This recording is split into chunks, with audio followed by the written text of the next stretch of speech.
এবং আমার আসামিরা খালাস পেলে আমার চেয়ে খুশি আর কেউ হবে না। আমার যারা ক্লায়েন্ট তারা খালাস পায়, এটা আমার প্রত্যাশা। আমি একজনের জন্য এত মাস ধরে মামলা করেছি, তাই সে যদি খালাস পায় তা আমার সাথে খুশি আর কে হবে। কোনো সহযোগিতা তারা আমাকে কেউ করে নাই, আইনগতভাবে সিস্টেমও নাই, বিধানও নাই, কেউ করেও নাই। যদি কেউ করতে পারতো তাহলে বোধহয় আমি যা করেছি তার থেকে হয়তো আরো ভালো কিছু করতে পারতাম। আমি আমার সর্বোচ্চ চেষ্টা করেছি। আমি আমার যতটুকু এফোর্ট, আমার জ্ঞান বিদ্যা বুদ্ধি যা আছে সবই আমি কাজে লাগানোর চেষ্টা করেছি। আমি আমার তরফ থেকে কোনো রকমের কোনো কি বলবো কার্পণ্য করি না আমার কাজের বেলায়। আমি মনে করি আমার কাজটা করার জন্য আমি যথেষ্ট দায়িত্বশীলভাবে করার চেষ্টা করেছি। এটা আমি মনে করি। কি প্রত্যাশা রায় নিয়ে আলাদা করে বলুন? আমার প্রত্যাশা আমার আসামিরা খালাস পায়, এটাই আমার প্রত্যাশা। এবং আমার আসামিরা খালাস পেলে আমার চেয়ে খুশি আর কেউ হবে না। এখন যে কোনো ব্র্যান্ডের পুরাতন এসি বদলে নতুন ওয়ালটন এসিতে উপভোগ করুন 25% ছাড়। আমির ভাই এখন কি আশা করেন এই পরিস্থিতিতে? আপনি তো লড়ছেন, আমরা দেখছি। আমি তো সবসময় আশা করি আমার আসামি খালাস পায়। এটা আমার আশা, এটা আমার প্রত্যাশা, এটাই স্বাভাবিক কথা।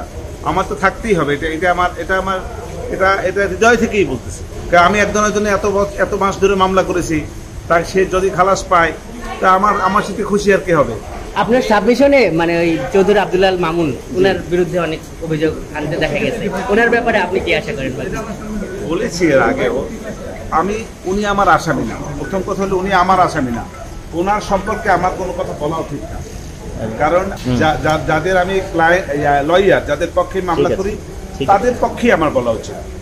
যারা আমার আসামি না তার পক্ষে আমি কেন বলবো? এটা বলা ঠিক না, সমীচীন না। যারা আসামি তাদের সাথে কি আপনার কোনো যোগাযোগ হয়েছে? জি না, হয়নি। বলছি তো একটু আগে। বিচারের স্বচ্ছতা নিয়ে কি আপনার কোনো প্রশ্ন আছে? বিচারের আমার দেখা মতো কিছু না, তেমন কিছু দেখছি না। ভালোভাবেই বিচার হয়েছে বলে আমি মনে করি।